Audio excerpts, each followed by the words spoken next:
பிள்ளையாரப்பா பிள்ளையாரப்பா பிள்ளையாரப்பா பிள்ளையாரப்பா பிள்ளையாரப்பா பிள்ளையாரப்பா. பாலகா, தினமும் நீ செய்யும் டார்ச்சரை பொறுத்துக் கொள்கிறேன். இன்று என்னுடைய பிறந்த நாள். இன்று ஒரு நாளாவது என்னை விடக்கூடாதா பாலகா? ஆஹா, நான் கேட்குற வார்த்தை நீங்கள் கொடுக்குற வரைக்கும் நான் விடவே மாட்டேன். சரி, என்னை டார்ச்சர் செய்வதென்று முடிவு செய்து விட்டாய். கேள், உனக்கு என்ன வர வேண்டும்? வேலை வெட்டிக்கு போகாம உக்காந்த இடத்துல சம்பாதிக்கணும் கடவுளை. உழைக்கிற காசு தான்ப்பா உடம்புல ஒட்டும், உழைக்காதது ஒட்டாது. உங்க தம்பி மட்டும் இந்த உலகத்தையே சுத்தி வந்தாரு. ஆனா அவர் வாங்க வேண்டிய பழத்தை நீங்க 5 நிமிஷத்துல உங்க அப்பா அம்மாவை சுத்தி வாங்கி வந்துட்டீங்களே. நீங்க எவ்வளவு ஜகஜாலு கில்லாடியா. நீங்க மட்டும் அப்படி வாங்கிக்கணும், நாங்க மட்டும் கஷ்டப்பட்டு வாங்கணுமா?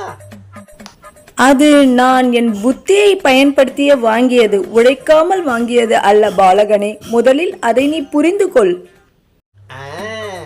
என்னை படைக்கும் போது மூக்கு இருக்கா, வாய் இருக்கா, கண் இருக்கான்னு படைச்ச நீங்க மூளைன்னு ஒண்ணு இருக்குதான்னு பார்த்து படைச்சிங்களா?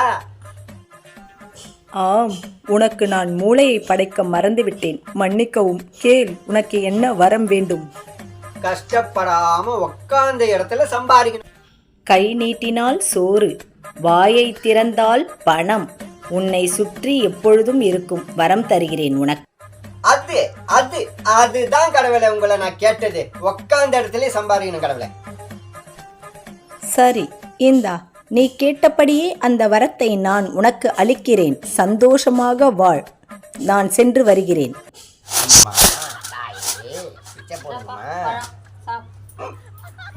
கை நீட்டினால் சோறு, வாயை திறந்தால் பணம். என்ன பாலகா, வரத்தை பெற்ற சந்தோஷத்தில் இருக்கிறாய் போலும். பிள்ளையாரப்பா, கஷ்டப்படாம சம்பாதிக்கணும் தானே உங்ககிட்ட கேட்டேன். மறுபடியும் அதே மாதிரி வச்சிட்டியா ஆப்பு. Good bye. சரி விடு, அடுத்தது பெருமாள் வருவாரு, அவரு கேட்டுப்போம்.